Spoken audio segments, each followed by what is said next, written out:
Hey guys, what's up? My name is Shyam, and in this video I'm going to talk about the this keyword of JavaScript. Alright, so let's begin. So whenever in JavaScript code, when this keyword arises, it appears there is always a state of confusion that what is it. So let's understand what is it actually. So this refers to the object who is calling the function. So whenever we call a function and that function contains this, so this keyword refers to the object who is calling the function. We can also say that this refers to the owner of that function. And whenever a function starts executing, there is always an execution context. There is an environment within which a function executes. So this also refers to the current execution context. And we also have to understand that the resolution of this keyword or what is this happens during the runtime. So whatever you write, it may not make sense initially, but when JavaScript runs, it makes all this calculation, what is the environment, what is the execution context, and then it assigns a particular object to this keyword. So to understand this keyword, we must have to understand that how, when, and from where the function is called, and not how and where the function is declared or defined. So to understand this keyword better, we have to look at the code. So let's say right now I'm here in the Chrome's developer tool, and let's say I have created a counter object with two properties, count and next, having count value 0 and next is having a function. Okay, and when I'm executing this next function, next method under the context of counter, then this this keyword will actually refer to the counter itself, because we are saying that this is the owner of this particular function. Who is the owner of this function? This counter is the owner of the function. So this in turn become the counter itself, and when we say this dot count is also equals to counter dot count, that will become 0 and we are incrementing, so the answer would be 1, right? Alright, so here is another example where we are writing this dot color equals to red, and we are not defining color under any object. So this dot color we are defining in a global context. So in this case, this will become the window object. So let's say if we see what is this here, okay, we will see the whole window, right? Console.log is equals to window is true. And so if we write console.log window.color, we will get the color red. So when we write this in global context, so this will become the window itself. So we can access any property of window with the help of this dot. Alright, so here is another example. I have a function test which I have declared in a global context. So when I'm executing this function, and here in that function we have console.log this equals to window, so it will give you true because this particular test function is declared in the context of window. So executing test simply without any context, that will also execute in the global context, which is window. We can also write simply with window test and like this. Here also we will get the same output. So executing without any context is equals to executing with window context by default. Okay. However, there is a small catch over here. If we execute the same function with strict mode by writing this string on the top of this function, and if you try to see if this console.log is still equals to window, we will get false. So in strict mode, this is always undefined, it's not window. Okay, let's look at another example. Let's say I have this object car. In this object I have brand as a Honda and method get brand, which is having this dot brand as a return value. And when I try to execute this function car dot get brand, okay, I will get Honda.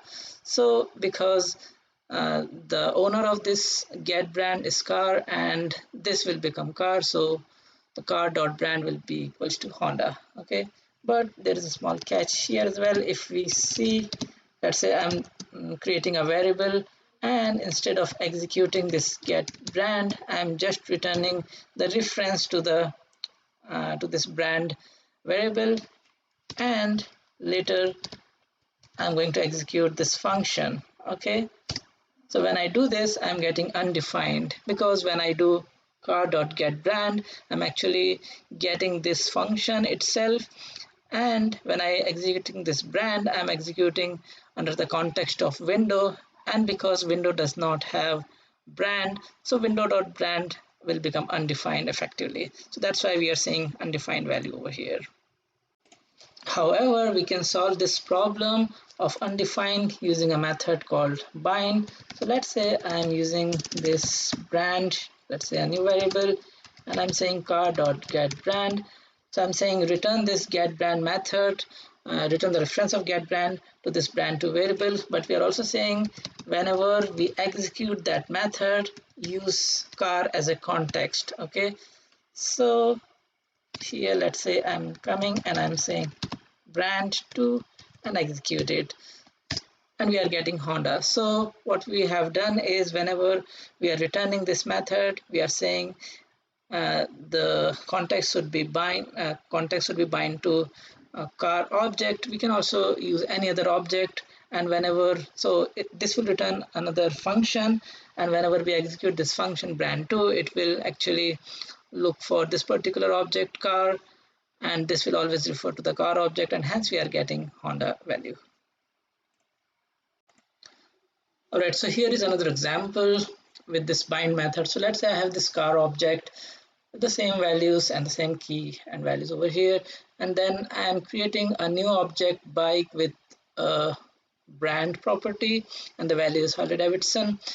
And when I'm trying to get the reference of get brand, I'm also telling that I wanted to bind this particular get brand method with bike object. So whenever this get brand method executes and it will try to look for this, it will look this particular object and not this car object. So when we execute this method, we will get this dot brand, means bike dot brand. It should print this particular value of Harley Davidson. Okay, and here it is. So that's how this bind method works. That will help us. So bind method effectively help us to change the context whenever needed. Alright, so besides this bind method, there are two more methods that can help to change the context, that can help to change this object while executing, and those are call and apply. So let's see here how they work. Let's say I have the same car object here with this get brand method, and I've created two more objects, this bike and Audi, okay, with brand Harley Davidson and brand Audi respectively. So here I'm getting the reference of this get brand method from this car and passing it to this brand variable. Okay, so here instead of using bind, I can also use like brand.call, and I can pass the context over here, like let's say I'm passing bike. Okay, and if we see over here, it will give you Harley Davidson. You can also say brand dot apply, and let's pass Audi here, and we will see Audi. Okay, so we can use this call and apply method as well to do that. Only difference between bind and call apply is bind returns a function, so we have to execute it later. Call and apply calls this brand method with a new context. There is a difference between call and apply as well. So call, we can also pass some parameters to this particular method get brand, and we have to pass with comma separated. For apply, we can pass parameters with the help of an array. So this is how the call and apply differs, but right now I'm just focusing on how we can use this keyword to manipulate the context. Alright, so let's get into another example where I'm using this arrow function. People call this as a fat arrow function or rocket function as well. So let's say I have this car method which is declared in global context, okay, and I have added a method to the prototype. Alright, and this is an arrow function, and here we are trying to return this dot speed. Okay, so when we write a new car, when we are creating the instance of this car object and executing this get speed method, what we will see is undefined, because this particular get speed method is an arrow function. So the property of arrow function is like whatever this keyword we use inside those arrow function, they will not refer to the owner of this get speed, but it will refer to the lexical scope and check who is the owner of this car itself. So we have to go one level up. So instead of going to identifying who is the owner of get speed, we have to identify who is the owner of this car itself. And the owner of this car method is window, and it try to do window.speed, which is definitely not there, and we are getting undefined, right? However, if we have changed this arrow function into this function, normal function, and do the same stuff, we will see we are getting the value here, because now this keyword will be the owner of this particular get method, and which is car, and then car.speed is definitely this value 120. So we have to be a little bit aware when arrow functions comes into picture, because this value inside an arrow function does not refer to the owner of the method. It will refer to the next level in the into the lexical scope. Okay.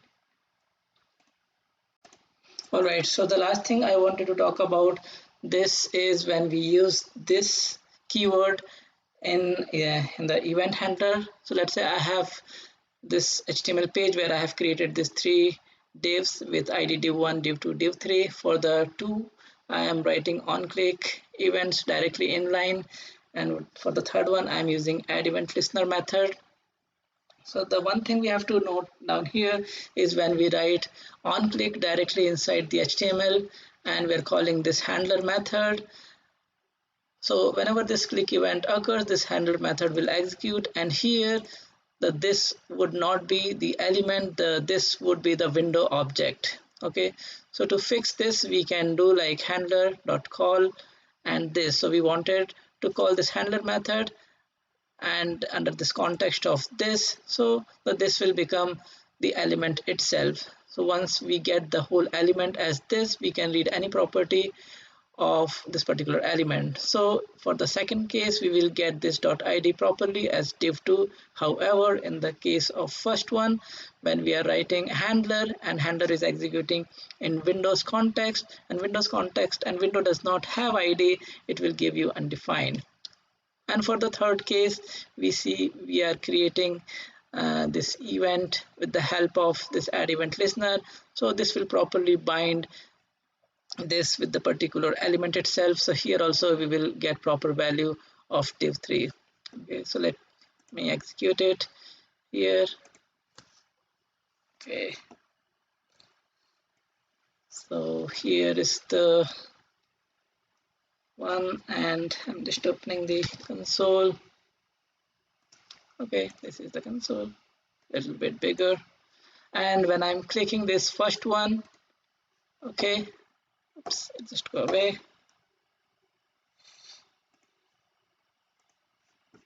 Okay, so when I'm clicking the first one, may arrange a little bit over here. Okay, by clicking the first one, we get undefined. When I click the second one, we will get div2. For third one as well, we are getting properly, because for the first one, as I have mentioned, it is executing into the Windows context, and there is no ID in the window object itself, so we are getting undefined. So whenever we use this keyword within the click event, we have to be aware that it is properly binding to the element itself. A normal method, if you're executing over here, it will not bind but using call, or the best method would be to write add event listener that will properly bind your this with the proper element object itself. Alright guys, that's it. Thank you for watching this video. I hope this video will help you to get a little bit clarification about this keyword of JavaScript. Thanks for watching. See you next time.